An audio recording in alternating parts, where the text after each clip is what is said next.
ஸ்கார்ஃபேஸ்னு அழைக்கப்படுற இந்த சிங்கம் இறந்து 4 வருஷம் ஆனாலும் அதோட பேர் இப்போ வரைக்கும் மக்கள் மத்தியில் ஒரு பேசு பொருளாக தான் இருக்குது.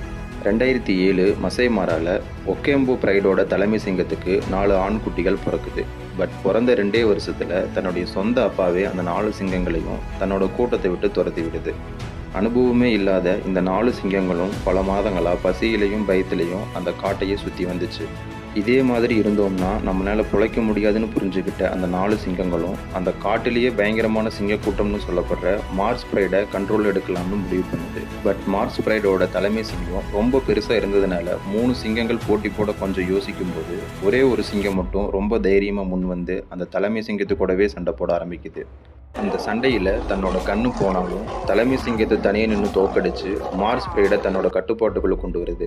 அண்ட் அன்னையிலிருந்து மக்கள் அந்த சிங்கத்தை தி ஸ்கார்ஃபேஸ்னு கூப்பிட ஆரம்பித்தாங்க.